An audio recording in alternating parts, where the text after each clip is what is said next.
So there was actually something that had really been bugging me pretty much like all week since we did the Jeremy Renner special.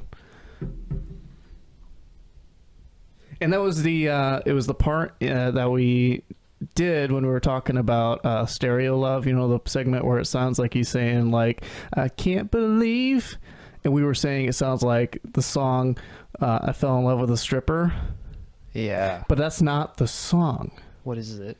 It's a different song. It's by Andy Grammer, I believe is the name of the singer. And it's that song that you hear all the time in like malls. We were talking about malls quite a bit in the last couple episodes. But it's like you're like, say you're shopping at like AE or somewhere, and it's that song that is like it's suddenly I'm in love with a stranger. That song. And then the next line is, I can't believe she's mine. Yeah, that song. Oh. But he rips off Andy Grammer. God damn. I'm in Love with a Stripper is a completely different song. Dun, That you dun, rock dun. and that you roll and that you yeah. God, when that song came out, that was everywhere. Yeah. Fuck. So that's been eating at me like all week.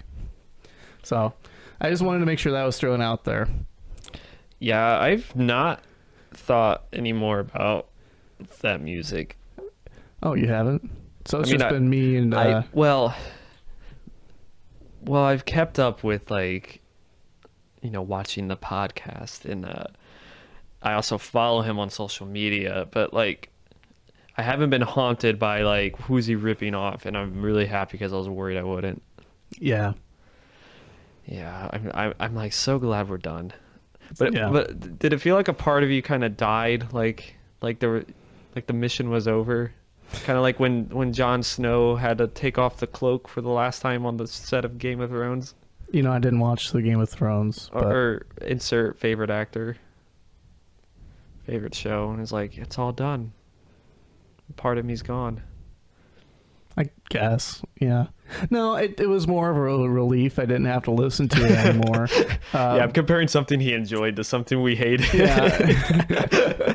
No, it was more of a relief than anything. It's like coming back from war. You're Yeah. like, well, it was all I know, but you know, I'm glad it's over. Yeah. And I've just been having these flashbacks. I've been getting parts of it stuck in my head, though. Like that line. I kept getting it stuck in my head to the point that I did that Google thing again, where you can sing into the phone in the search engine. And I was like, I felt like a dumbass. I was holding my phone up and I was just going, what's a song that sounds like... We should have done it to begin with. Yeah. Yeah. I tried doing that for Sippy Cup, but nothing really helped with that. This comes back everything. Everything. Oh, yeah. This has compared us to soldiers. You have searched too many options. Yeah, exactly. Too many things sound like this. Yeah. Yeah. Yeah, No. and then not on to top of it, I feel like I picked an album that is not... Well, it takes a while for it to become catchy. So like the one that we listened to this week? Yeah, so you can't like totally palate cleanse in the same way. Yeah. So that album that we listened to this week was Ulcerate's 2009 album, Everything is Fire. Everything's fire. Everything is so fire. It's so oh my fire. god. It's This so album was, oh my god. It's chuggy. Yeah. It's so fire. All right, that word. It was lit. We got to stop that. Okay. No, it was nice to be back into the metal. Yeah. Yeah. It was a good transition, right? It was. Night and day. Yeah, it was very much night and day back into, and I think it was seasonal appropriate. It was nice. It's kind of an eerie metal, beat you down album. Orange cover. There's clearly some like anatomy stuff going on in it. Yeah. You can barely read the font on the cover of the logo is interesting. It looks like some kind of like punk like graffiti tag. I don't know. It's weird. But other than that, no, man, the album cover is fucking awesome. The band's discography, their album covers in general are The really drummer cool. does all the art. Oh, really? Yeah. So other than just being a beast of a drummer, he's a good artist too. Yeah. man, he's got to be one of the greatest. Yeah. No, I was very like, so, and it's loud, it's in your face, but like, I mean, are we just jumping into it already? I mean, Fuck we're it. already talking about it. Fuck it. If we don't talk about this, we're going to talk about Jeremy Renner, and I don't want to do that. That is true. That is true. So, yep. So this week we listened to Ulcerate, which is a band that you've been talking to me about for some time now. So it was nice to actually put, you know how you say you put a face to a name? Yeah. It was nice to put a sound to a name. Yeah. Yeah. Yeah, they're always like an adjective I use to describe other things. Yeah. Like Zrine. I feel like I threw that Ulcerate tag out. You did. Yeah, anyone that uses dissonance, I feel like I owe Ulcerate some credit. Yeah. Yeah. Yeah, a lot of dissonance. Yeah. So Should we play the intro? yeah, let's do that. Every time. Did I accidentally hit the SpongeBob one? You did. Oh, I think the soundboard got all mixed up somehow. Was it with your driver update? I don't know. That shouldn't affect that. Oh, would it?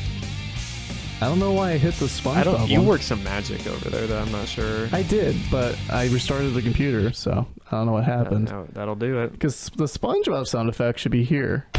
No, that's Jared. Hi, Jared. There's the SpongeBob.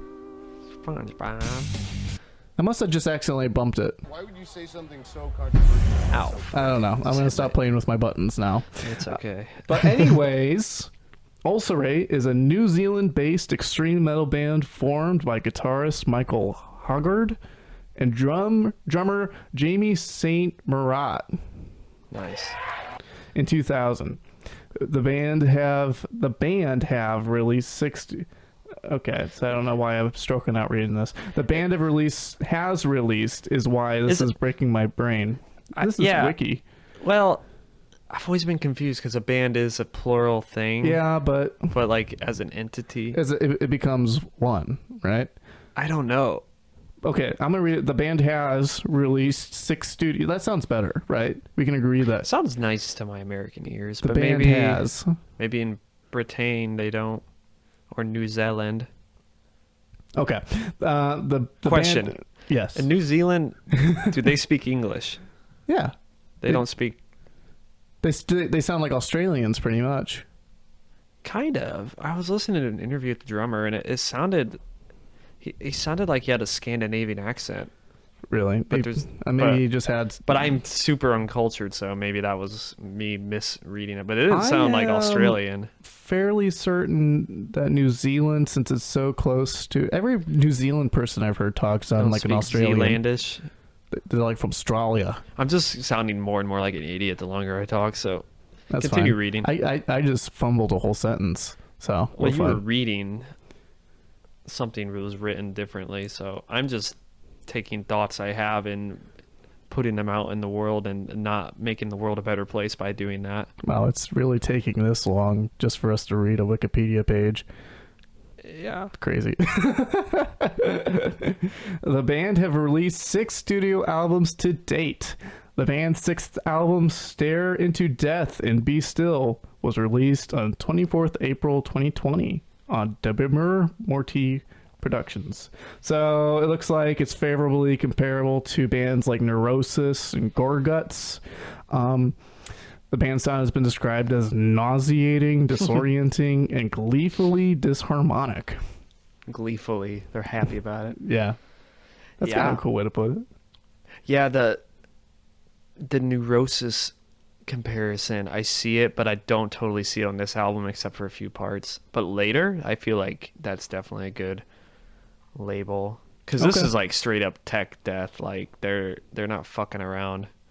But like their last album last year, I almost picked that for this week, but I feel like I need to give credit to like the album that really differentiated them. So Okay. everything is fire. Everything's fire, bro. Yeah. And I feel like the songs are like the most like chaotic, like it's probably the most chaotic album they have, but also there's like so many moments that I feel get stuck in my head. Yeah, there are definitely good moments in here. There are times where I'm kind of listening to this album and I'm just thinking like, there's parts that's hard for me to differentiate from which song to which, just because it's just so chaotic. Like a riff in "We Are Nil," like it's hard for me to differentiate that from maybe a riff in "Tyranny" or something. Yeah. I found that it's hard for me to listen to this album in the car and not and like I can do it and jam to it, but like to really focus on it, I had to do it with headphones because the way the guitar parts are mixed and doing different things, it was like a lot easier to pick apart what's actually happening. Because like whenever I've listened to this album casually, like when I first heard it, I was like, I have no idea what the fuck is going on. The drummer's just doing all this shit. The guitarist, I'm like, how many fingers do they have? Yeah, it's crazy. Yeah, just some of these like chords they've chosen and the notes. It's just so insane. And it's got the death metal label, but there's like so much other shit going on. And I think at the time there wasn't a whole lot of this style being done, except maybe by Gorguts. But I think since then they've inspired a lot of bands. But man, it is. What's the word? Disorienting. Yeah, it definitely is.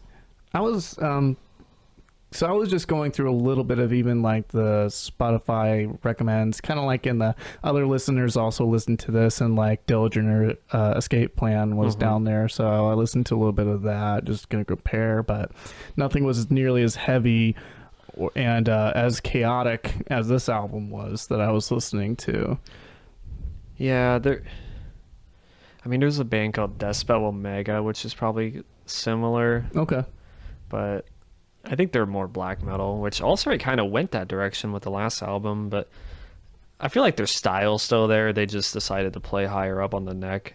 Mm-hmm. At least from what I could tell. And it's a little more melodic. Yeah. Their newer stuff. But like, I'd say that the song Tyranny, it's probably their like most straightforward, like, not complicated song. I agree. I know we were just talking about the drummer as well.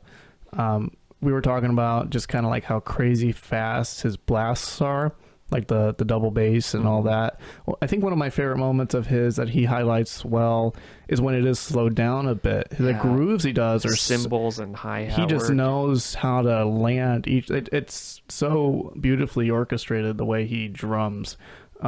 When it's even slowed down. Yeah. And like he's not like a one-trick guy who can just play really fast. His drumming, like at the beginning of Tyranny, the intro to it, I'll play a little bit. Yeah. It's so good. Nice little grooves. But their album after this, the Destroyers of All, it's mostly sounds like this, I would say. Okay. I mean, there's definitely fast parts, but I think they really honed in this like groovy, kind of slower, mid-paced, almost post-metal like build-ups to their songs. Yeah. And then I think they kind of returned to form on the Shrines of Paralysis album, but I found the drums to be mixed so fucking high in that album that at times it made it difficult to really like pick out guitar parts. Where like everything is fire. I think is pretty good if you're on a good stereo, if you have a good mix and if you do it with headphones or in the right setting, this sounds fine. I mean, I think it's definitely less produced than their later stuff. Yeah, especially the drums. A little fuzzy. Yeah, but I mean that's okay. I wouldn't say this is bad production or by any means. It's definitely not squeaky clean, which I don't think it needs to be that. No, I think it's fine. Yeah. I don't think it needs. One thing, like on Tyranny, like this part, I love that you can hear the bass. Oh, the bass is great in this album, and it's so raw. Yeah. But I don't always like catch the bass except on like the quieter moments. Yeah, you're right. It really highlights the bass, but it is like kind of like it has that metallic kind of sound to it. It's got a little bit more fuzz to it. I really like that. Yeah. I'd rather it sound like that than sound crazy produced and crazy condensed, right? But no, I really like that part of it too. But the grooves in this album are great too. When it's not just going like crazy, just off the wall chaos, they can generate a lot of good grooves in this too. I'm a sucker for groove metal. and like grooves and things like that. Yeah. Yeah. Drown Within, the intro to that song too, same. Mm-hmm. Yeah. Oh, that's Drown kinda nice. Within is an awesome intro track Yeah, to you this couldn't album pick too. a better intro than that. It's really good. The build up and the yeah. I really liked it. Yeah, one thing that's like so like really refreshing is that these don't seem like on paper you would like, or maybe first listen you would say, wow, this just sounds like a bunch of shit they threw together. But if you really listen, like there's a lot of callbacks to motifs, whether it's rhythmically or sonically, that they continue to like play on throughout each song. And I think a lot of metal bands, they like put a bunch of cool riffs together.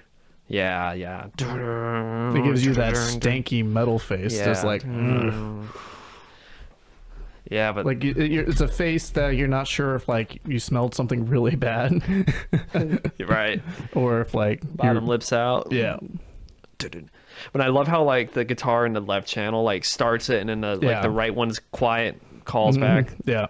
Like the ability to start, like how they start and stop in certain positions, like without any like just out of nowhere. Yeah. It's crazy. Earth at its knees has a moment at the end that it does something similar to that too. Oh yeah, a little Where groove. it's grooving and then it stops and then it just picks up that groove again. I think There's it's a lot of yeah. And then has these cool moments here, like in Drown Within at about a minute 33 seconds, where it has like a noodly solo. It's slowed back again. It's Right. nice and dissonant, like it was saying, gleefully dissonant. Gleefully dissonant. Like when we were talking about that Shrine album, like this is exactly, they had to The listen to influence. this album. Yeah, I could see that too. Yeah. That It comes in so much harder. I love this kind of riff in this genre of music. You hear it a lot in deathcore as well. It's just when you have a really low tuned guitar and you just play at the top of the neck and you just go dum, dum, like a lot of zeros and ones. Dum, dum, dum, dum, dum, dum, dum. That's one of my favorite things about dropped tuning, is that whatever you do doing that, it just sounds badass. Yeah, and I love how heavy this album is, and it's only in drop B. Yeah, I can hear it being drop B. Yeah, but like I don't know, like nowadays it seems like everyone's like, oh, you have to add more strings, you got to be, you have to be 2009, tuned down lower to be heavy. 2009 was like, I think a lot of bands like Bring Me the Horizon was drop B, like Count Your Blessings was drop B. Oh, was it? Yeah, I thought it was C. that was drop B. Maybe it was. Oh, Count Your Blessings. Okay, I could see that. I think you're right. There's another album. I think Count Your Blessings was like maybe like there was a sharp in there or something, like it was like a half step down. I thought the Suicide Season was C, Oh, Suicide Season. or maybe it wasn't. Actually, now that Suicide Season had some wonky tunings. I think it was like B flat or B sharp or something like that. They messed around with that a little bit. And then like Slipknot comes out with All Hope whatever album, and it's like drop A, and then from there on I feel like the 2010s it's like let's go lower and lower. Right. My poor guitars, man, like tuning them fucking crazy tunings that they were just like not built for. Yeah. There's a KO song I tried to learn, and like the tab had me tune like I had to go up, so I had to like tune the high E to F, and I'm like, this can't be good for this. Yeah, no. Yeah, have you ever tuned up To learn a song? well, like from standard, like higher than the standard tuning? I don't think so. No. Yeah, I was like, am I gonna snap this fucking thing? Yeah, that's always the concern there. Yeah, that was weird. Yeah, but I always used to play drop D, and I know you play drop D quite a bit too. Yeah, or And then I switched to standard more recently, just other than when I'm writing metal, of course, it's more D, but D like when I'm playing just my twangy rock and roll Grateful Dead stuff, it's more standard. I'll do like D or B sometimes. B. Yeah, B's fun. If it's like black metal, I don't think it really needs to be low. Drop A I have found on a 6-string is just ridiculous. Yeah. it's Well, you know what I do? I buy 7-string guitar I used to do strings, that and I too. just ditch the last one. Yep. And then I use that on another guitar if I break that string. And well, that's when I feel so bad for the guitars I used, because it's like they were not built. Yeah, but I mean, I usually keep it in B or A. Like, I'm not trying to go lower than that. So Yeah. but I do say I want the lowest gauge, but I also want the highest, like, high string you can give me. And they're like, dude, Right. you're asking for quite a bit. Yeah, I've always wanted a 7-string, and I love the way they feel. I like the kind of the thick neck in them.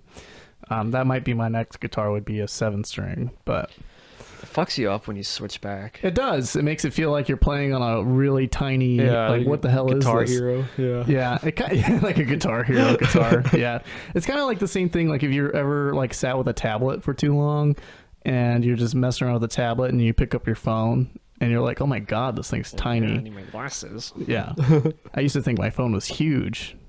Right? Yeah. Where's your tablet? Oh, it's upstairs. Oh, okay. Yeah. But no, that's the fun thing about this album, though, is that it has kind of, you can tell kind of the time it was written by the way kind of the sound, like those riffs. It kind of has, like, a lot of bands use that same kind of chug pattern, like I was saying, the dun dun dun dun dun dun dun. It's a nice groove. It's a nice breakdown kind of sound. I like the way that these guys do it, in that it's like not necessarily a breakdown. It's like, I don't know. It's got a little bit more artistic Technicality. Yeah.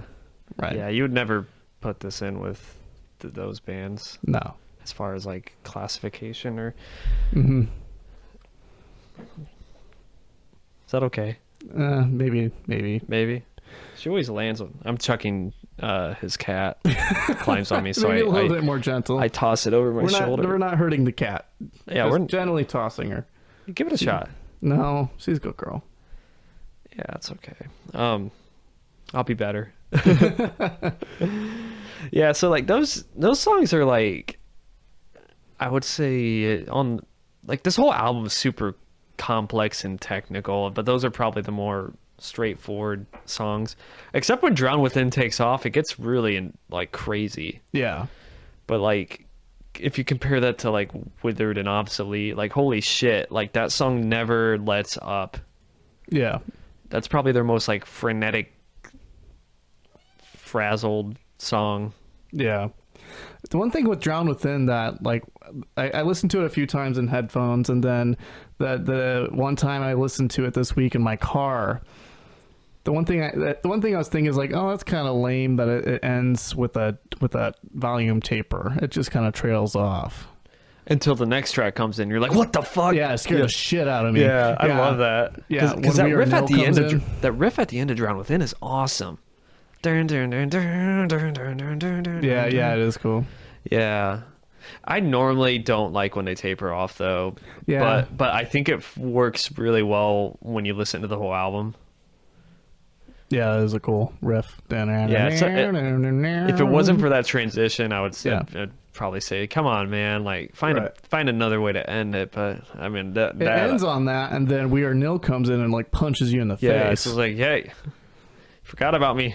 Yeah, no, it's like I jumped in. Like I have a pretty high startle response as it is, but like I was like in traffic. And yeah, and I'm like. Yeah. What the fuck? Yeah. Yeah, because you almost don't. I don't know. I didn't always register that was fading out until that song came in. So I'm like, oh my god, the volume was down. Yeah. Yeah. And then it tricks you to turn your volume up, and then Yeah, I don't do that. Don't do that. Yeah, I this was a fun album to listen to this week. It was a nice change up from last week. Yes, definitely. Yeah. Yeah, I fucking last week, man. Was song I love a lot, but it's getting the lyric content to fit into that. Yeah. I didn't read the lyrics of this. I didn't either. The only words I made out was when he yells "everything is fire" on the last song at the last minute of the album. Yeah. Like that brutal ending. Mm-hmm. That is fire. Yeah. Yeah, which that song alone, holy shit. There's a few times I kind of understood what he was saying. He's got such a deep voice that doesn't really change a whole lot. It doesn't change. at the end of Soullessness Embraced, she says, "Soullessness Embraced." Yeah. Yeah, that's fucking metal, man. Yeah. They had a different vocalist for the previous album, and he was more varied. And then they Okay. said, "We don't want that. We don't want varied. That's we don't we want a cacophonous like yeah. yeah." Which their EP sounds more like this. Oh yeah. You know, I had a weird moment with that riff. I thought it was This we're talking about Soullessness Embraced, about 506 in. yeah. I wonder if Vildiarta listens to this band. I got kind of that feeling too, because like kind of the dissonant notes Yeah, that they reach towards is the same. We talked a lot about that when we were going over Unor Theta, Zrine, because they did a lot of the same thing with the dissonance. It's like that dissonant but kind of higher registered, quick slides to them and things like that. From what I remember on Unor Theta, they stuck to a more simple like time signature, didn't they?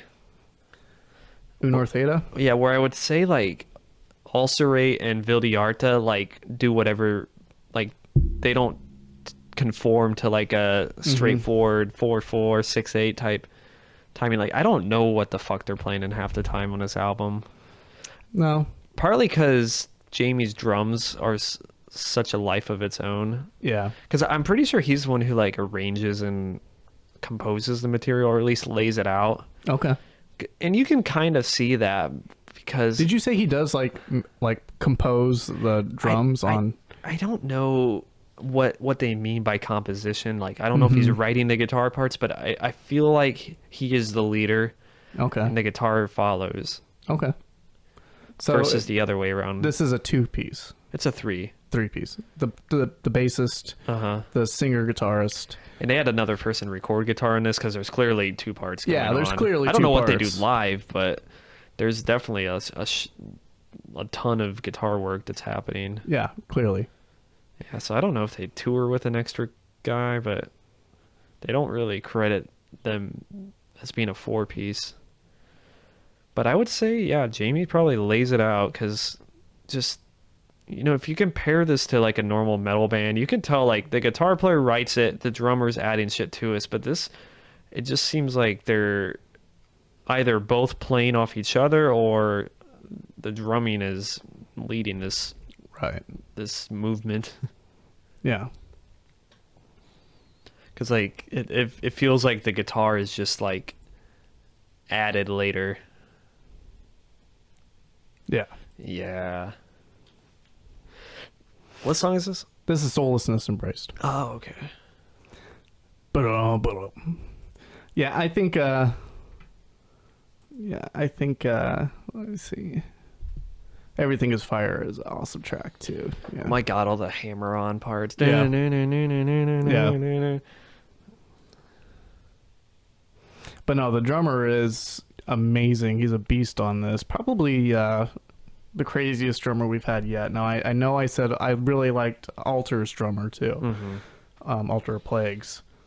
Yeah, this guy though, like, holy shit. Have you ever watched his videos? He's got some tracking videos of like tracking the album. Oh, really? Just sheer control. And, Yeah. And the way he does all this little hi-hat like cymbal, like I love watching him play the slow shit. Yeah. Oh, yeah. That's what. Yeah. The slow stuff, like I was telling you, like the grooves that he has in it. It's like, yeah, you would like their next album a lot because it is so much slower than this. And they really take time to let their songs like evolve. Yeah, it was actually really hard to pick one to do, but I just wanted to pick like I like this because there's death metal gets this like mislabel of being like either one-dimensional or like everything sounds the same. And there's so many bands that disprove that, and this is definitely one of them. Yeah. That shows that it's like a lot more than just riffs thrown together, and it sounds unique. Like even Ulcerate album to album, like it sounds kind of different, even though it's kind of the same guys, kind of the same vibe they're going for. But there's definitely a lot of variety in this, Yeah, absolutely. Especially with the way they can slow it down. They can stop on a dime and then restart and go into a different part. I can imagine playing this guitar and doing the vocals live though. Like the way like I think the bass player does it. Oh, does the vocals? Vocals, yeah. Oh, it's the bassist that does the vocals. Okay. So, and then the guitarist, yeah, because I like multitasking, that would be insane. Yeah. Yeah, it's not easy to play like this shit and like do a different rhythm of vocals. My over brain it. wouldn't work to learn this kind of music either, because learning all of the different twists and turns that go through all the riffs and stuff and where it's I don't know go how next. they wrote any of this. Right. And how they were like, yeah, this definitely goes together. Yeah. I like that song. Oh, I love this part. And Withered and Obsolete. Oh yeah, this little like dissonant. And 10 seconds in. Dun-dun-dun-dun-dun-dun-dun. This part's awesome. Nice little melody. Yeah. Can we call this a melody? Yeah. Sure. It's a cool sound. By comparison to what else happens, it's definitely more melodic. Yeah. And then it brings it back again. Yeah. I completely interrupted you though. What were you saying? Oh, I was saying the song Kayakis. I don't know how to say this name. Cesis? Cesis. That middle part is so insane. Kaikis. Ooh, that sounds like a slur. I shouldn't say. I shouldn't say that. Sayakis. I don't know. The middle part you said was Cesis? Yeah, just this. It's like a textbook like post metal build up, and it just like goes in this frenzied like high tremolo pick guitars, and the way they like bring it back around to like the main theme that yeah, what an insane little riff.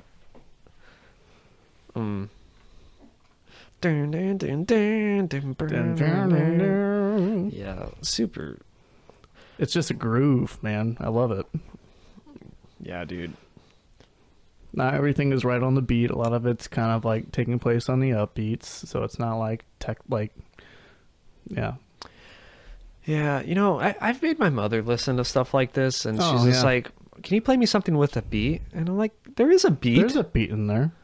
That's like been my mom's biggest thing with like metal music as well. Like she's like, "You can't dance to this. You can't groove to this." And like she always hated when we were growing up as kids that we liked metal, like Metallica, things like that. And she's like, whenever we'd play it, she'd be like, "I don't get it. There's no rhythm. There's nothing." Well, that's Metallica, but yeah, but other metal music as well, not just Metallica. That. There's definitely a beat and a rhythm, and it's just not great. This you can't like. Can you headbang to this? Yeah, kind of, but like I wouldn't. I'm just like sitting here scratching my chin more so than like. There's parts in this that you can like, but yeah, like Drown with it, like this only the slower stuff. I'm just like. There's parts in here that you could whether bang they're obsolete, it's like I can't bang my head to this like I bang my head to Jeremy Renner though. Nah, man. Yeah. Against the wall? Man. Yeah, but this song, my favorite song used to be Tyranny, and it might still be, but I like Tyranny just because the intro, it's so cool. And it sticks to it. There's not a whole lot of surprises, twists on that song, and that's kind of what the next album does. There's not a whole lot of that twist or anything. Kind of draws it back a little bit. Yeah, and then they have this album Vermis, which I don't really listen to that one that often because I instead usually jump to like.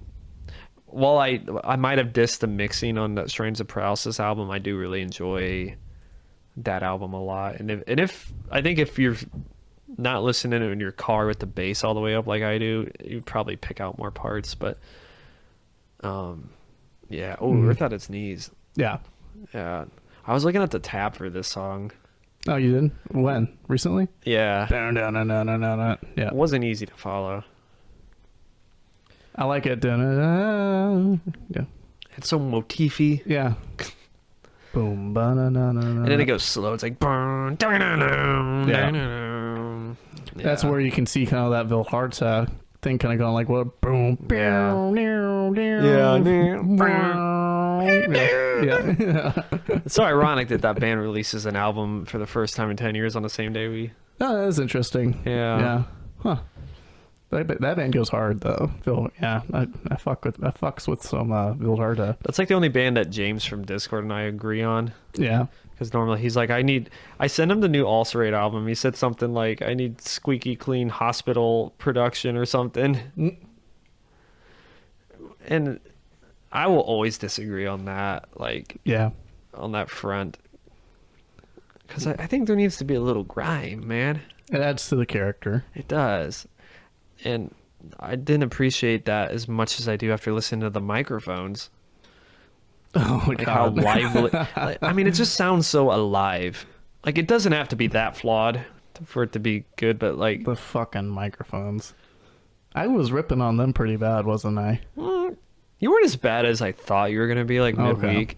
I was Yeah. like, he's just going to hate the entire thing. No. No, you have some select parts, and, you Yeah. know, that's respectable. That's fine. Yeah. I don't think that guy ever sets out to, like, make a perfect, That's pristine fair. album. That's fair. I can see Yeah. that. No, you were fine. It takes a long time in this track for the vocals to come in. Like we're just close to 2 minutes in, and Earth at its knees, the vocals came in, and it was just kind of doing that same thing, building up that same riff just for like almost 2 minutes. It's still playing it. Yeah. And they do just like little changes, and they just kind of morph into different beasts. Maybe we should listen to Gorguts sometime. Gorguts? Yeah. Okay. Their album Obscura is so weird sounding. Am I confusing Gorguts with a different band that's like because I know Gorguts, I've heard of Gorguts. Am I confusing it with the band that's like on stage and like costume and stuff and do crazy shit? Gwar? Yeah. Yeah, no, there those- we are. Okay. I couldn't name a Gwar song. They were on like Viva La Bam Yeah. and like Jackass or whatever. Yeah. Yeah, those guys are funny though. They were on like Jerry Springer. Yeah. It's like Mom was on there. It's just like she's just like ripping them, like, you're poisoning the minds of the children and shit. Yeah. And then the singer's like, I'm sorry. I saw Starts that. crying. But he's like in full costume, dude. He died though, didn't he? Oh, I don't know. I think he died a couple years ago. Oh, Lead that's singer sad. Gore. Yeah. Huh. That Really? sounds like Brock. Ooh, I didn't. Yeah, this like doesn't matter to our conversation, No, but you miss thinking a band. Yeah. Oh, it's GWAR. Gwar. Now, Gorguts is a real early '90s death metal band. They're still around. They had an album. I think they had yeah. Dave Brocky. Dave Brocky. Yeah. My name's in that. Yeah. Following the death of frontman and lead singer Dave Brocky in 2014, the group has continued without any of its founding members. Oh, wow. They don't have any of the founding members in it. So it's just a switched up band. Huh. Yeah, I guess. Yeah. Yeah. Pull up Gorguts. Gorguts. And it's Gorguts, Yeah. right? Or on Spotify. Oh, on Spotify. Okay. Yeah. Just to give you an example. I'm just so glad my algorithms isn't getting like fucked this time this week. Yeah, we're healing. Yeah. We're putting the Band-Aid on Spotify wouldn't be that hard, right? my Spotify. Let me see. Gorguts. Yeah, go to the Obscura album if you can. Not the title track. Go to the album. Okay. Whatever the first song is.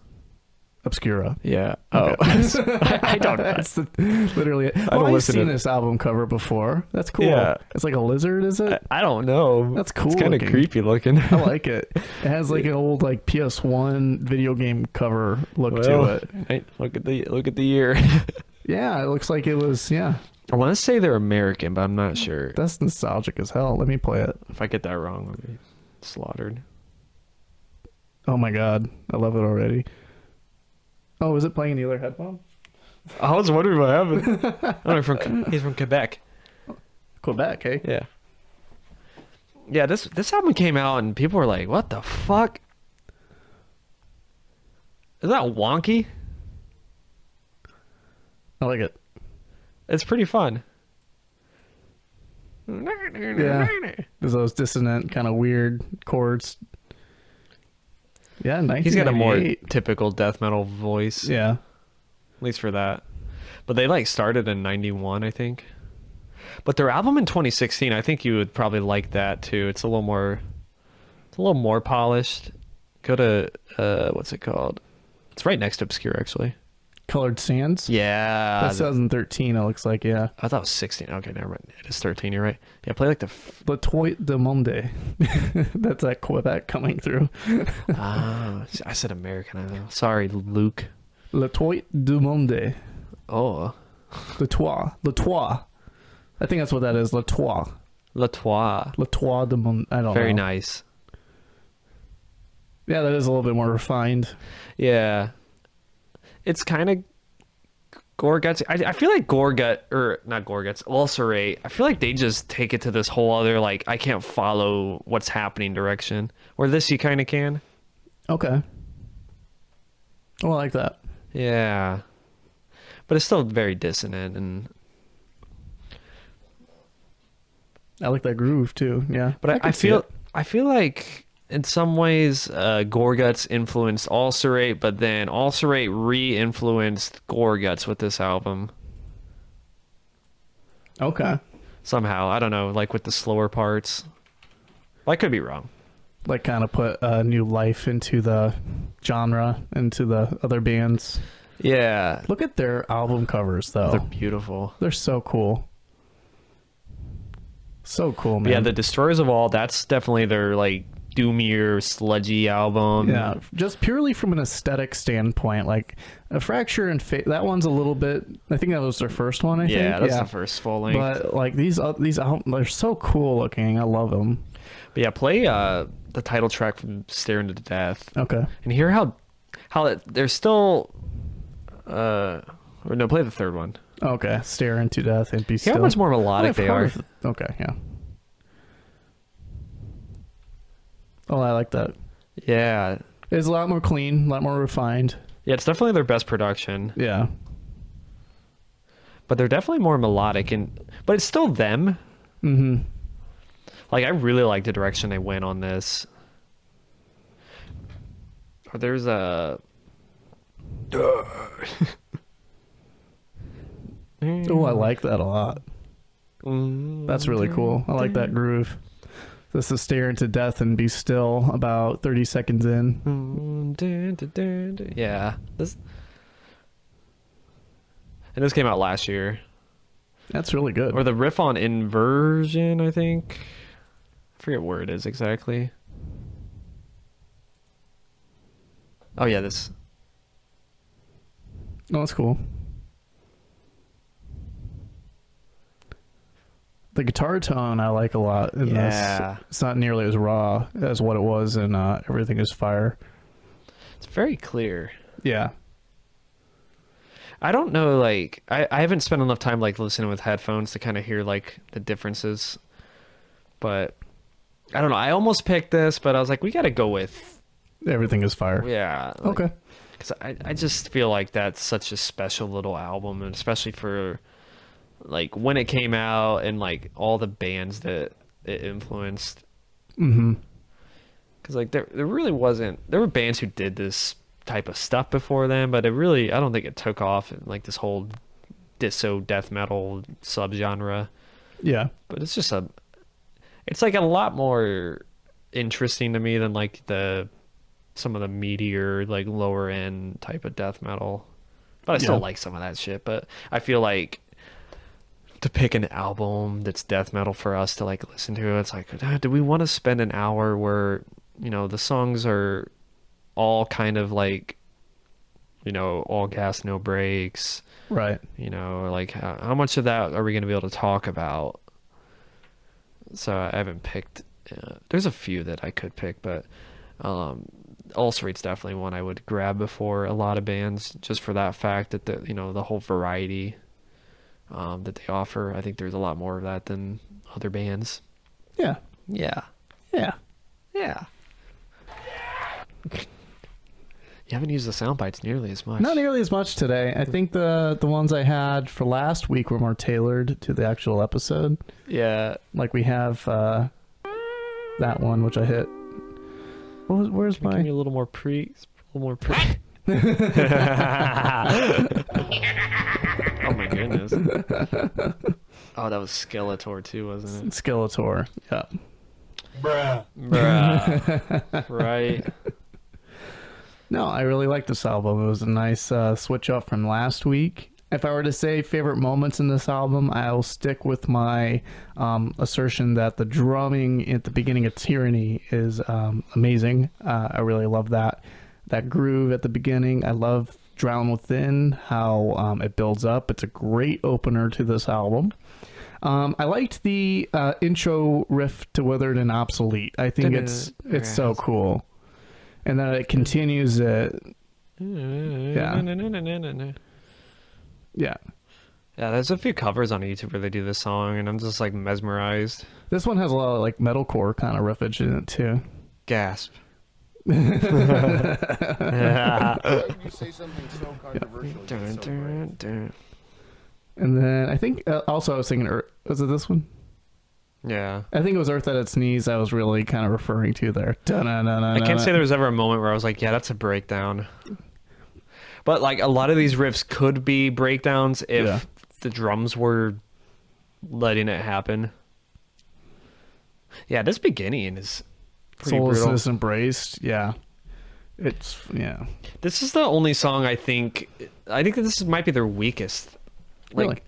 yeah, like in the middle, I feel like I remember the beginning, this part, and I remember the end being really cool, but like the middle, I start to like lose focus. I feel like there's a lot more low end riffs going on that my brain's not picking out. Because one thing I like about this band is when they play like the higher tremolo, kind of like dissonant, eerie chords. But I feel like this one just didn't keep me engaged as long, at least in the middle, once it kind of takes off.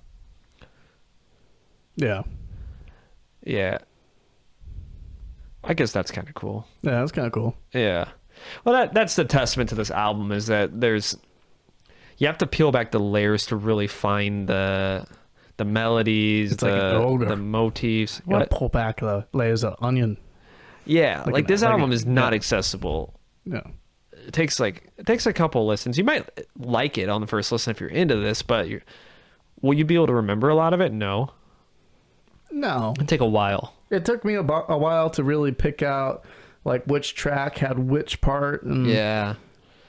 Because I did a lot of my listening while working and driving and on the couch, and I could have probably made a little bit more notes on this, but like I said, there was parts in this that was kind of hard to differentiate, like between track to track. Mm-hmm. But there are highlights from each track that I do enjoy. And we couldn't do the classic writing down No. parts, because like It would be wouldn't. insane. I wouldn't be able to know what I was talking about. No. That only works when it's like this Ryan albums. It was way more digestible, I think, Yeah. to where you could write that. Mhm. You know, dun dun dun dun dun dun dun dun dun dun. Right. This, listening to it, it's kind of hard to unless you're like super familiar with the album, know it like back and front, like by heart. It's hard to like dun like along to it. You know what I'm Yeah. saying? Just Yeah, in definitely. general, just like know where each guitar part's gonna go, because it's so fast and it's just winding. Yeah. Yeah, and that's what makes it incredible. Yeah. Or go to Shrines of Paralysis. Shrines of Paralysis. Yeah, the song off of the album Shrines of Paralysis. Oh, okay. Sometimes I feel like I'm explaining kind of like what I'm thinking of this, like my thoughts of the tracks, and like I think my explanations might be so vague that they only make sense to me. Like I'm talking and everybody listening is just like, what? I mean, I know what you mean. Okay. Yeah, go to like the song and Again, then awesome album cover, but yes. oh my god, I have this on vinyl. Yeah. It's pretty. Yeah, click that one and then go like 3/4 in maybe. 3/4.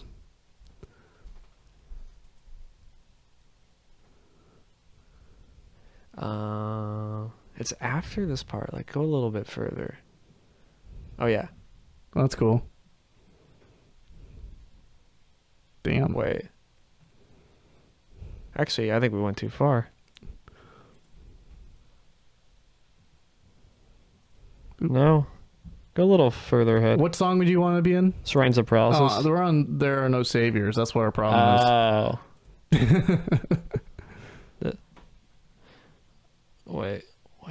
Starts here. Yeah, this part. Oh, that's cool. We're about 6 minutes and 30 seconds into Shrines of Paralysis.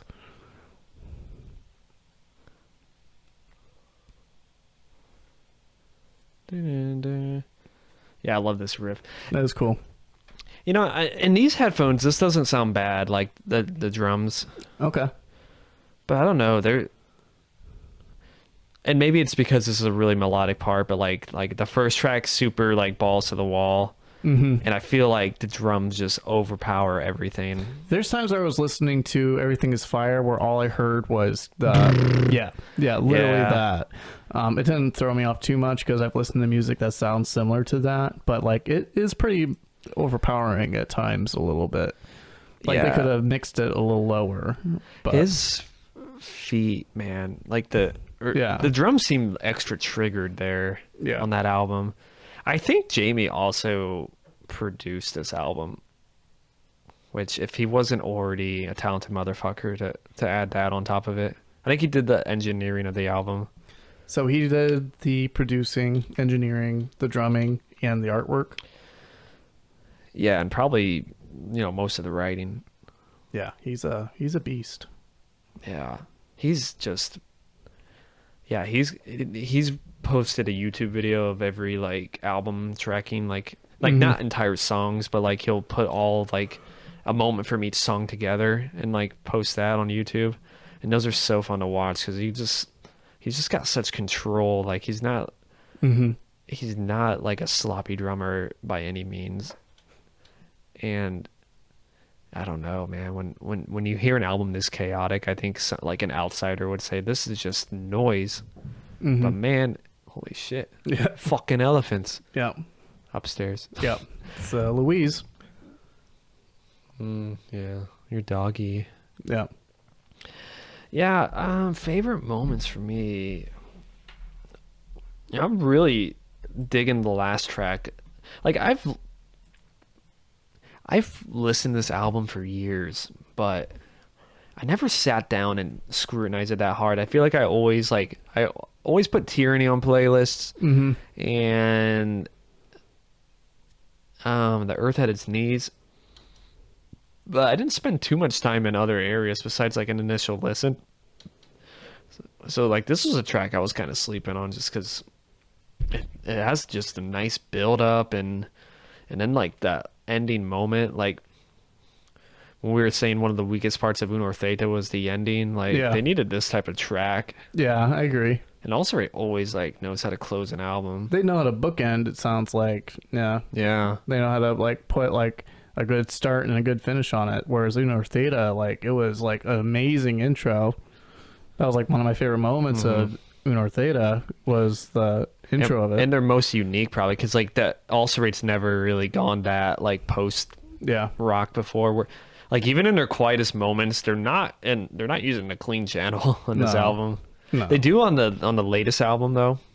Okay. A lot more clean moments, but yeah, they didn't like if you'd played me just as Ryan song, I would have said this is like another like Isis or Rosetta type band until you get to like the end and you're like, oh wow, they kind of changed it up with the blast beats and kind of went different, but yeah.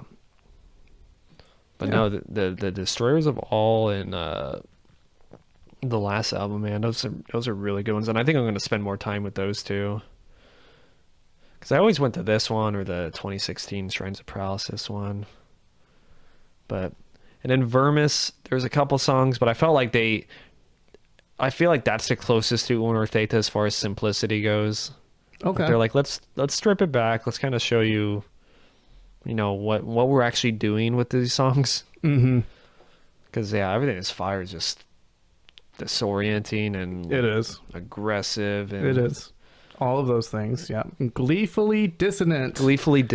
Love that. Never heard that. Gleefully dissonant. Yeah. Let me verify that. I think I would describe myself as being gleefully dissonant. Yeah. I don't know. That's sad. Yeah. Yeah. Jamie St. Merritt did the engineering. Oh, Yeah. did the mixing, the mastering. And yeah, they had this other guitar player who did guitar in the studio, which is interesting because if you play live as a three-piece, that's really where you need that fourth guitarist. I mean, you could have just done the other guitar, just tracked it separately, unless they played this live in the studio. But I don't know. That was their decision. If they wanted to pay this guy, they can, I guess. Yeah. But yeah, for what I can tell, I don't think they tour with a fourth person. So I wonder like how they do the guitar parts. Right. Do they sound good live? There's not very many recordings that are high quality, and a lot of them are Jamie cams. So, Jamie cams. Yeah, they're just like have the camera on Jamie the whole time. Oh, I watch see. his drumming. I see. Which is probably the biggest compliment you can get, because like most people don't want to hear drummers like with nothing else. Yeah, that's true. Yeah. Was that a controversial yet brave statement? I don't think so. I think. I think most even drummers should agree, right? You know, you go to a live show and like this, they're like, you know, tuning guitars and it's like quiet, singer's talking, but then the drummer's like, like no one asked you to do this. Why do you feel like this is a good time for you to be doing this right now? you're just gonna start hitting shit like you're a fucking kid. Right. Are you in Guitar Center? They all do it. Yeah. This isn't one band. Like this is a global problem. And this is why I don't like going to bars with bands. Damn. Why would you say something so controversial yet so brave? I don't know. Like that wedding I went to like 2 weeks ago, they had a cover band. Bruh. Yeah. Yeah, I'm like, that drummer's not going to shut the fuck up. Bruh. Okay, guitar players do it too. Yeah, Especially like the Warped Tour bands, like, like Yeah. I've heard you play the zero before, man. You don't have to do it. I know you can pick really fast, my guy. Yeah. We'll have plenty of time for that. The breakdown. Yeah. Thank you, Yeah. Mr. Deathcore band. Yeah. Please continue singing songs about pummeling your ex-girlfriend. Oh. Why Don't would you even- say something so controversial? Dude, look at the lyrics. I know. Pull up a fucking Carnifex song and tell me they're not just whining about their ex and their fantasy of murder. Bruh. Yeah. God. I'm thinking of that Dying Fetus album cover. The wrong one to fuck with. Yeah. Which they're a death metal band, and they have the most deathcore album cover and album name I've ever seen. Mm-hmm. But man, their production is an example of too clean for me. Yeah. Just perfectly mixed drums. It's why? Do we need that? Your name's Dying Fetus. I don't need clarity of drums. Can you give me a little bit more pre? It's just me ranting. Yeah. It's just funny because like Vildi Harta is a band that on paper should, Vildi Harta, is that how you say it? I don't know. Vild Harta. I call it Vild Harta, Vildi Harta. Vild Harta. I'm trying to get the J in there. Yeah. Is it Valhalla? Like, no. There's an R-O-T in there and an A. The Harta. Yeah. Vild Harta. I don't fucking know, I man. don't know either. Why'd you ask? Bruh. But they're I don't think they use amps in that band, and they still sound more raw than a lot of bands. Yeah. Because, you know, gent bands usually sound computerized, unless you're like Periphery or Tesseract. Right. But all the other ones, like the fourth wave, I'm like, oh my god. Mm-hmm. Like Polyphia. You Oh, heard yeah. those guys? Yeah, I know Polyphia. They're really great players. They're young too, They're man. young little babies. I think and they're- Timothy something is the lead. Polyphia is. I used to fuck around with Polyphia, man. I used to like. They're cool, but like after a while, you're like, okay, I get it. Like, Yeah, it's like you guys are like more accessible animals as leaders. They're and they do a lot of cool stuff. Yeah, Tim Henson, Scott LePage, Clay Gober, and Clay, two Clays. Wow, two Clays in a band. Of course. I'm not gonna say this last name of the last guy, Ashlaman, but it's a younger group of gentlemen, and they're amazing musicians. Yeah, crazy stuff they come up with. They've been on stage with progressive metalcore giants such as Periphery, Between the Buried and Me, August Burns Red. But they've also featured artists like Jason Richardson. I did that Aviator song. That's really fucking good. Is it good? I don't know. Did you know the song I'm talking about though? I remember watching a video and Jason. I think was I really in just like that song because of Jason Richardson's solo is just fucking amazing. Probably. He usually, most things he touched does turn to gold. Absolutely. Except that Chelsea Grin album. I didn't mind that one. It wasn't my favorite. Yeah, it wasn't your favorite. It was not my favorite. But plenty of people hate Born of Osiris, but you must admit their best album is the Jason Richardson one. Yeah. Because after that, when it was just the one dude, it definitely kind of took on that. And I love Jason Richardson. He seems like a really cool guy, and he's an amazing guitarist. He must not be able to all of his signature guitars, but he definitely has a sound, and it's very well produced. And he does a lot of that himself. Mm-hmm. He's amazing. He composes the man is a savant when it comes to his guitar, and he's not that old either. He's a young guy. Why do you think he can't stay with a band though? I think I don't blame him for wanting to jump around and try new acts and new things, and I don't know how much. Do you of think that there's is bad even, blood? I don't think that. He seems like a nice guy. I don't know him, but I don't know. I think of that Luke Holland guy too, the drummer that he posted a bunch of covers where he was doing really complicated shit.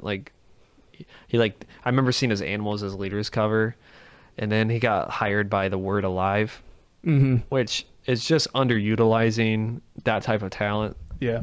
And then he seems like a guy who gets passed around too from band to band. But he also does his own solo stuff. I think I could probably see him more as somebody who just really enjoys collaborating. Is kind of what I'm seeing, because his own his personal albums Omni and all that, he features a lot of different guest guitarists, and he has a vocalist that he has on his tracks that join in. So I think he just does a lot of collaborative work. Yeah. But maybe he doesn't like touring either. I don't blame him. He's a beast. Wait, remember did we watch Born of Osiris did a Cribs video, yeah, and they stuffed just him up in the attic with all this Monster Energy drinks, and I felt bad for the guy. He's like, "This is my Xbox, this is my guitars, and here, let me move this monster can."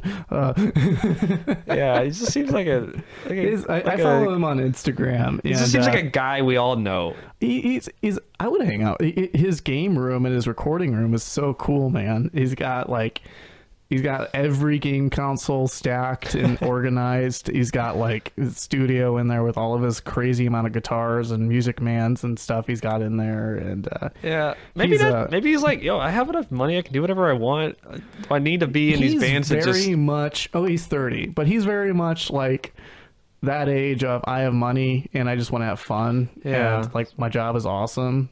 So I don't know how this turned into a rant about Jason Richardson. That's because I was bitching about cleanly produced progressive bands like Polyphia. Yeah, but no, I like him. I'd say it's a little produced, and I had to stop listening to just the constant put it up, yeah, that type of stuff. But yeah, I'll say it's not, I'm not trying to say this music's bad, but after 45 minutes of it, especially the instrumental, virtuoso, right. Here's how fast we can play, here's how technical, right?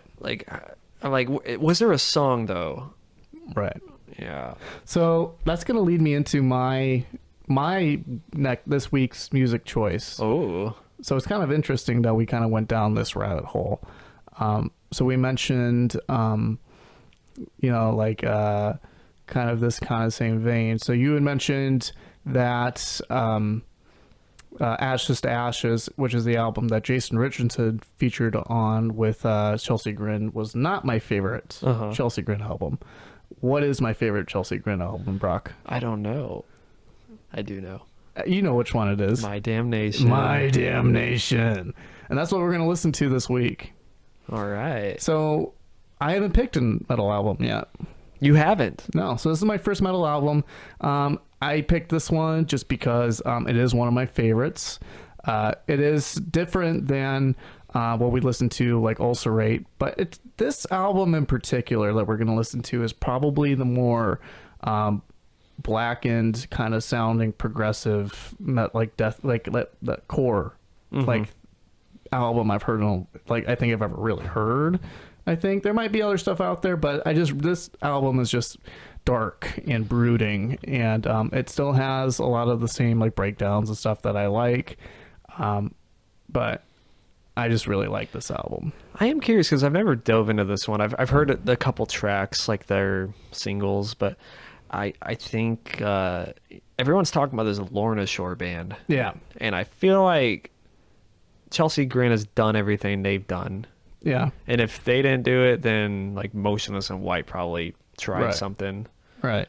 So I don't get the singer sounds crazy, but also the singer of Chelsea Grin sounded crazy 10 years ago. So Alex Kohler. That's his name. Yeah. So yeah, I'm curious. Yeah. No, it's a great album. It's one of their albums that I can listen to front to back and love almost every second of it. It's a badass album.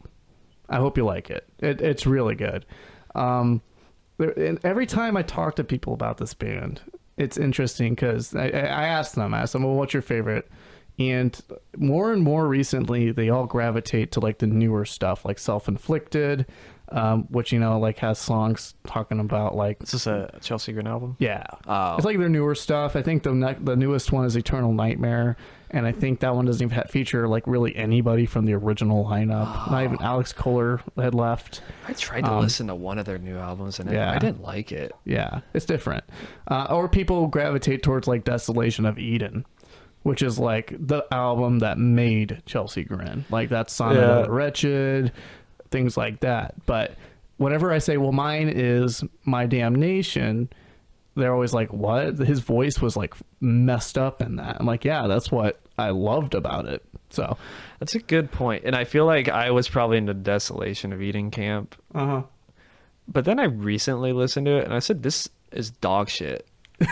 Like he's just like the entire album, and I'm like, all right, relax, dude, I get it. Like it used to sound so cool like in middle school, and I was like, whoa, he's insane, man. I think like the writing's like kind of boring, like, My Damnation, he goes a lot harder. This is the second album, right? Yes. Okay. The album art is amazing. I love it. I do remember that distinctly. I like their little EP. What was that called? After leading into Ashes to Ashes, that featured Jason Richardson. Yeah, it was. He actually sings in it, which is a choice. I wish they would have went that direction, other than going into Ashes to Ashes. The Evolve EP. Yeah, that with Lilith. Normally, when a deathcore band decides to sing, it's not great, but that song was okay. It was okay. From what I remember. I think it was him singing, and I think there was another band member singing as well. But the sweeps that Jason Richardson was doing over the top of it made it really cool too. Yeah. That guitar. They sing now, don't they? Like they're probably. I haven't listened. I haven't even listened to anything new by them. They're asking Alexandria-fied. I haven't listened to anything post Ashes to Ashes. It's probably not worth it. No. Yeah. But anyways, that's what we'll be listening to for this week. I'm really excited. This is a nice like Halloween album for me, I think, because it's creepy, it's brooding. I'm very excited to have picked my first metal album and it being one that I love. So all right. Does that mean I need to pick a not metal album next week? I think that'd be a good challenge for you. You picked Bark Psychosis. I did do that. Yeah. Fuck it. I have plenty. I mean, we need to pick a pop. Oh, we did Jeremy Renner, but we need to do like we do need a good like, pop album. Like just not taking a piss out of the genre, but like an album that's like pop or hip hop or something like that. I might have one actually. Yeah, So let's do that one. Unless you think of something else between now and then. But this week we'll listen to Chelsea Grin. Chelsea Grin. Yeah. Chelsea Smiles. Remember that song Chelsea Smile from Bring Yeah. the Horizons album, Suicide Season? Yeah, and I remember the biggest like complaint I had about Chelsea Grin was like, are you just ripping off this song? Yeah. I don't think they did though. I don't think so they either, started either. before then, but it was like odd timing that they It just was. blew up at the same time as that song. Yeah. Because those are both 2008, right? I don't know. So I was like, is this like a Bring Me the Horizon worship band? But yeah, no, they kind of paved their own way, and then Bring Me the Horizon, I don't know what the fuck they're doing right now. Me either. But anyways, guys, this has been Earburners. How is our guy Anthony Fuego doing? He hasn't posted anything Anthony? new. Oh no, oh god, what was his name? Anthony Fantano, Not Fantano, Mr. and Fuego. Our Earburners brethren. What was his name? I'll find him. We're subscribed to him. I'm still waiting on that resubscription to us. And I noticed you followed Buff Coral too, so like it's just been blowing up with that. Every He's got day. 1,000 views on his YouTube channel What now. the fuck, man? Exactly 1,000. No more, no less. Funny- And Andre and Fuego, man, you're Andre. killing it, man. But he hasn't posted any new videos. What the hell, Andre? You gotta keep up. You gotta keep up, man. Yeah, weekly schedule. Come on. Right. His Learn the last, algorithm. His last up week was 2 weeks ago, man. The people want to see your videos. Yeah. What are you doing, Andre? Where are the angels? Where are the angels? Dude, Buff Corell, every day he posts a new video, I say, can you cover Stereo Love by Jeremy Renner? You just keep I doing want it him to do it. until he does it. Yeah, he will do it. He does everything. Oh, man. He did Slow Hands by Interpol. Oh, he's got new ones. Fuck. I haven't kept up. Do you watch these? Sometimes. They're really good. He's a great dancer. He just dances. No, he sings, but Oh, he's okay. a great dancer. That's the point. Is that a picture of himself in there too? Yeah, there's a lot of lore to this guy. I can see that. I think I a long time ago I deep dived into the Buff Corell. He is the hardest working YouTuber ever. I can see that. He's dedicated. Yeah, and I know who Casey Neistat is. Yeah. This guy's Buff dedicated. Corell works harder. He hasn't moved out of the same room in like No, I love it because it's so 2006, man. it is. It's so And nostalgic. he just keeps doing it. Yeah, he just like has this shitty like camcorder on Yeah. a tripod filming his mirror, and then he Yeah. just plays the music. He's like, "Ah, za, za, za, za, za, za, za, za."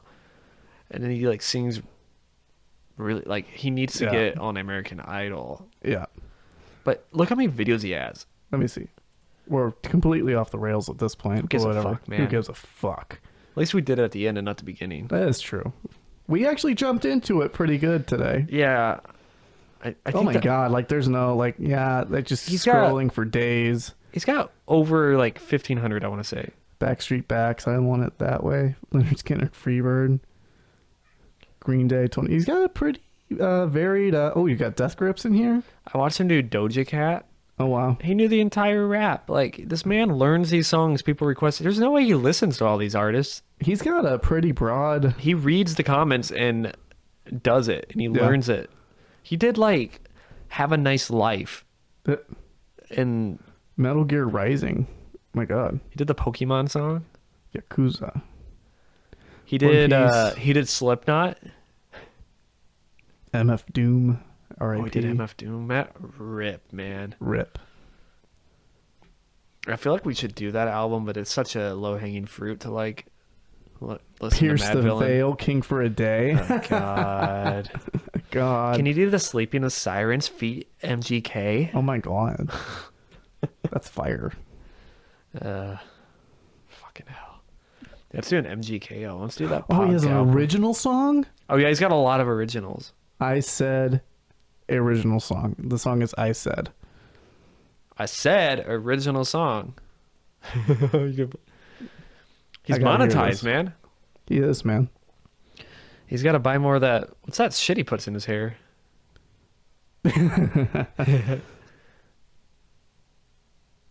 You always have to skip like a minute in.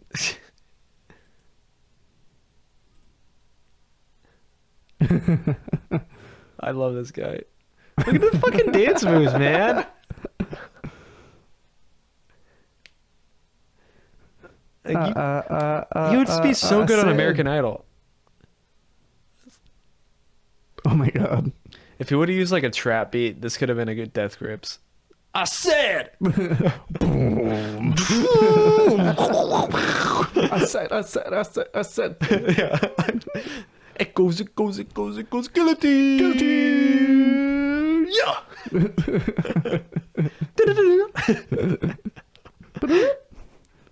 Man, That's funny. fucking Death Grips, man. I was under the Death Grips spell for so long. You were under that Fantino spell. Yeah, I was talking to James about Fantano. What did I say, talking Fantino? Yeah. God damn it. Sorry. I was talking to James about rap, and I named him my favorites. He's like, "Yep, those are definitely rappers for metal fans." Like, God damn it, I'm a stereotype. God. Yeah, I was like, Run the Jewels, Kendrick, Death Grips, Yeah. Danny Brown. Danny Brown. I smoke blunt after blunt. That's a good ass chorus, man. Yeah. Yeah, we should listen to that album, Atrocity Exhibition. It's Yeah. been- everyone's talking about it again because it's been like 5 years ago that it came out. But it was a good album. Yeah. Yeah. How long are we at? We're at about 116. Oh, okay. That's probably good. It's We haven't good. talked about the album in like 30 minutes, but That's fine. It was a Yeah. good album. I enjoyed you picking this one. So we're just going to continue getting pummeled listening to My Damnation My Damnation. by Chelsea Grin. This could be our damnation. Yeah. All right, guys. So that's this episode. So I hope you guys enjoyed it. As always, kisses. Thanks for listening. Lord Foog the Toost. Lord Foog the Toost. All hail. Elite. Elite. Bye. Lord Foog the Tooth. Good boy. Good boy. I need to get that as a soundbite. Oh my god, yeah. Mr. Every soundbite from that show. Yeah. Yeah. Rachel said Harley looks like Mr. Pickles. A little bit. This- I can see it. Yeah, the ears. It's a big difference. Yeah.